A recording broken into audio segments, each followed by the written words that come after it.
Hari ini, kami akan membahas materi mengenai kompensasi dan balas jasa. Dosen pengampu, rosada.is.e.m.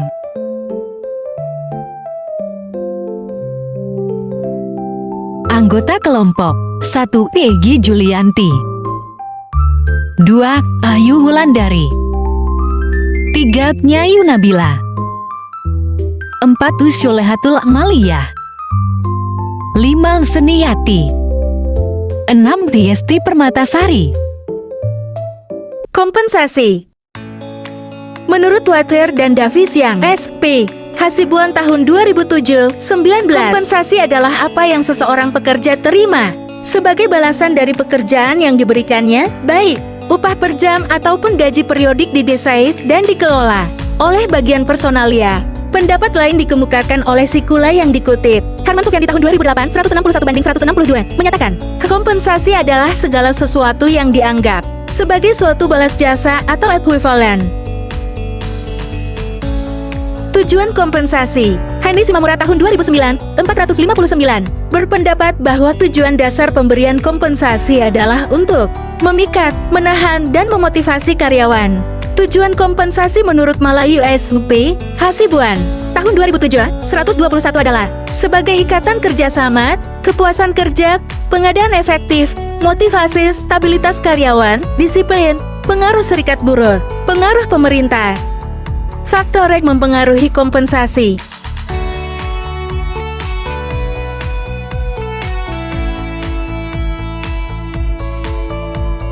Satu, faktor pemerintah. 2. Penawaran bersama. 3. Standar dan biaya hidup pegawai. 4. Ukuran perbandingan upah. 5. Permintaan dan persediaan. 6. Kemampuan membayar. Asas-asas kompensasi. 1. Asas asas adil harus menjadi dasar penilaian perlakuan dan pemberian hadiah hukuman bagi setiap karyawan. Dengan asas adil akan tercipta suasana kerjasama yang baik, semangat kerja, disiplin, loyalitas, dan stabilitas karyawan akan lebih baik. 2. Asas layak relatif. Penetapan besarnya kompensasi didasarkan atas batas upah minimal pemerintah dan eksternal konsistensi yang berlaku.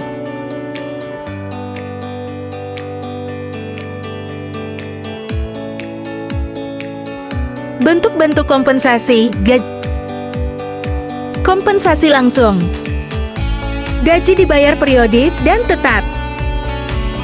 Upah dibayar per jam, per hari, atau berdasarkan output. Insentif tambahan balas jasa untuk kinerja di atas standar. Kompensasi tidak langsung fringe benefit. Tunjangan hari raya, pensiun, pakaian, dinas, fasilitas kerja, asuransi, bantuan, perumahan, kafetaria, olahraga, dan lainnya. Balas jasa.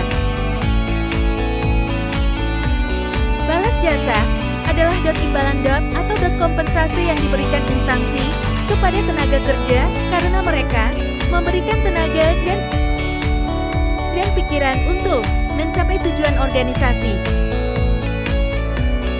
Balas jasa dan kompensasi adalah imbalan jasa dan balas jasa yang diberikan oleh instansi kepada para tenaga kerja karena tenaga kerja memberikan sumbangan tenaga, pikiran demi kemajuan pegawai guna mencapai tujuan yang telah ditetapkan. Dengan demikian, masalah balas jasa dan kompensasi erat hubungannya dengan pegawai karena balas jasa atau kompensasi yang dibayarkan kepada para pegawai baik dalam bentuk uang maupun dalam bentuk benda sebagai balas jasa dan kompensasi yang diberikan kepada suatu organisasi atau instansi. Tujuan balas jasa. 1.